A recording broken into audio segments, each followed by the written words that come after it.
Joangin mana moko kuom weche mwaiko ni odhiambo makawuono kwa dhi mbele wang'iye mago bende pod otendre gi ng'anyo mar kweth mar Azimio la Umoja One Kenya Lazim chan bag kanyo odiochieng'no makiny. Ogai mar Azimio Raila Odinga oramo ni ng'anyo mar Azimio e buore Nairobi chieng' wuok tich biro dhi nyime kendo kwayo jopiny mondo owuog oko kar rombgi. E twak mare kod Ramogi TV, Raila oyango ni ng'anyo mar gibiro chakore chuny boma maduong' ma Nairobi nyaka e kar jot maduong' ma jatend piny Kenya. Miyo waler mathoth kotendo gi wachno.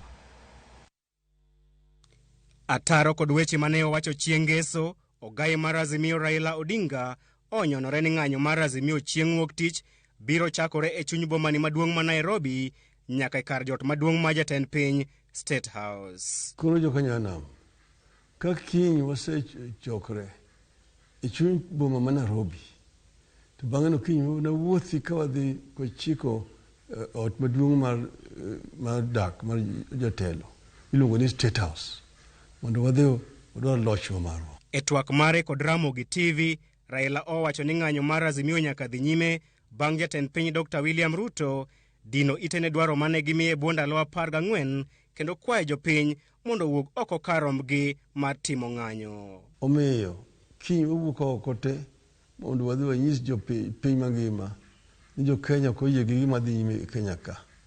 Jo piny ko yie gi gima dhi nyime. Kendo mondo jo piny one ni ok ni jo Kenya nam kende. Ogendri ma Kenya mang'eny ma ok dwaro loch mar Bwana Ruto. Kiny iwuog oko. Wuotho to donjo e town. Nyaka chuny town tir. To kwa chopo kanyo ni to biro nyiso gik kaka wadwaro wuotho. Moko kuom dwaro mane Azimio chwalo ne jatend piny ne en duoko piny nengo ngima, chungo chenro mar gwelo commissioners manyien mag IEBC kaachiel gi yawo server mar IEBC kaka yo mar ng'eyo adiera ewi duoko mag yiero mar tend piny e kind weche mamoko. Gimiluongo ni Electoral Commission IEBC ochalo kaka jarifari ma go firimbi ka timbe gocho.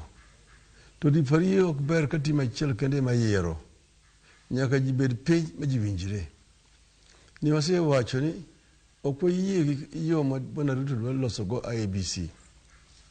Otamre odhi nyime. Sani koro osetieko dweche 6 nyaka nyocha Bwana Ruto donje loch. Nyaka donje loch no gik mang'eny mosekethre thurwa ka. Nengo mar ngima osedhi malo. Jo Kenya mang'eny sani chandre nikech gik mang'eny ma ji tiyogo nengo gi ni malo.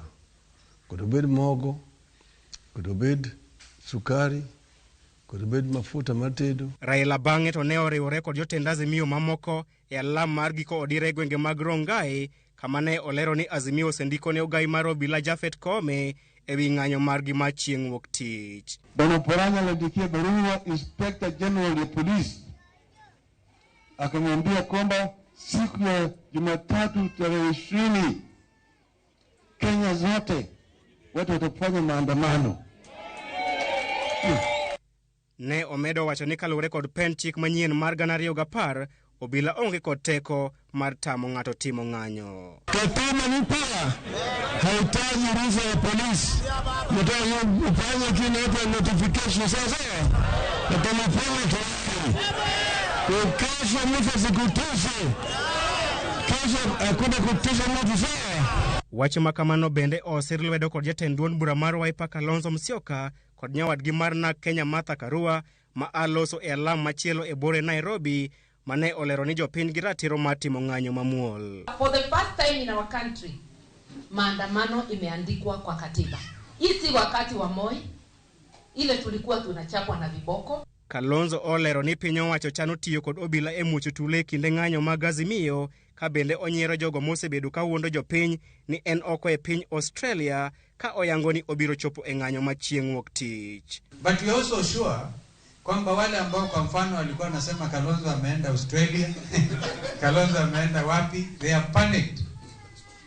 We know they are planning kuleta watu wengine wa askari police in uniform. Waje pamoja uingiliane na sisi pale, alafu walete furugu. We know all that. Chris Owino, Ramogi TV, Nairobi.